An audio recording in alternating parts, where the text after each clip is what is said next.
मीरपुर नाम के शहर में तेजस अपनी पत्नी नीरू के साथ रहता था। पति पत्नी दोनों ही नौकरी करते थे। एक दिन तेजस गांव अपनी माँ के पास फोन करता है।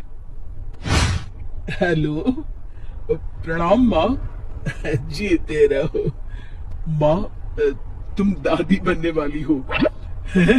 अरे वाह, ठीक है बेटा, मैं कल ही आती हूँ। जब माँ जी शहर पहुंची तो बेटी बहू ने बहुत अच्छे से स्वागत किया। जी ये लीजिए। बहू जादू से बनाए हैं क्या? अभी तो रसोई में गई थी। माँ जी, शीला रसोई में पकौड़े तल रही है, मैं बस लेकर आई। हे भगवान, मेरा धर्म भ्रष्ट कर दिया तूने। अब तो गंगा जल से शुद्धिकरण करना होगा। दूसरे दिन, माँ जी मैंने नाश्ता बना दिया है, ऑफिस जा रही हूँ। पर अभी तो घर का सारा काम पड़ा है। शीला आती ही होगी, झाड़ू पोछा बर्तन कपड़े वो सब कर लेगी। हमारे जमाने में घर का सारा काम हम ही करते थे। जी माँ जी, आप बहुत होशियार हैं। मैं घर ऑफिस दोनों नहीं संभाल पाती। तो जरूरत क्या है घर से बाहर जाकर चाकरी करने की? वैसे भी घर का काम खुद करने से घर में बरकत आती है, समझी? पर माँ जी।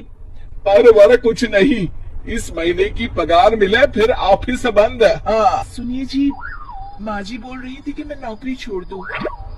वैसे ठीक ही तो है, अभी तुम्हें आराम की जरूरत है। फिर भी आराम कहाँ, शीला को छुड़ाने के लिए बोल रही थी। तो अब 24 घंटे में इतना काम तो कर ही सकती हो। पर जॉब पसंद है मुझे, घर पर मन नहीं लगेगा। अगले दिन जब दोनों ऑफिस के लिए निकल रहे थे। मेरी तो कोई कीमत ही नहीं है इस घर में। माँ जी, आजकल महंगाई बहुत है, रहन सहन भी बदल गया है। दोनों नौकरी करते हैं तभी ठीक रहता है। अच्छा, तू कहना क्या चाहती है? मेरा बेटा तुझे बिठा के खिला नहीं सकता? तू ही इस घर का खर्च चला रही है, हैं? नहीं माँ जी, मेरा वो मतलब नहीं था। मतलब खूब समझती हूँ, ये बाल धूप में सफेद नहीं किए मैंने। हाँ। अब तो ये रोज का काम हो गया था। तेजस भी रोज की झिकझिक से परेशान हो गया था।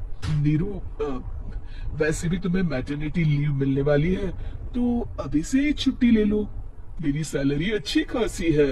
आखिर नीरू ने रिजाइन कर दिया। जब बच्चा हुआ तो घर में सब बहुत खुश हुए।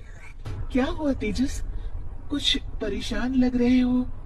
अब हाँ, वो हमारी जितनी सेविंग्स थी वो तो हॉस्पिटल में और छठी के फंक्शन में खत्म हो गई है नीरू। और अभी वैसे मंदी चल रही है तो मैं बोल रही थी कल मुन्ना को हेपेटाइटिस का टीका लगवाना है। नीरू, क्या पोस्टपोन नहीं कर सकते? नहीं जी, बिल्कुल नहीं। अब तेजस को समझ में आ रहा था कि उससे गलती हुई है। पैसों की कमी का असर घर के माहौल पर भी पड़ रहा था। अगले दिन, बेटा मेरा चश्मा और ये दवाइयाँ ले आना।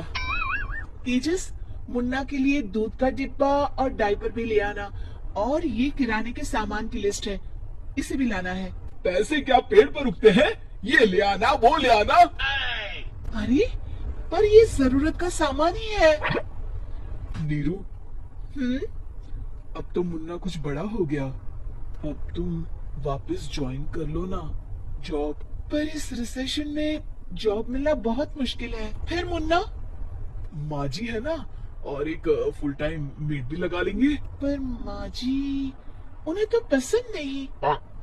अब मेरी समझ में आ गया बहू, पहले के और अब के समय में अंतर है।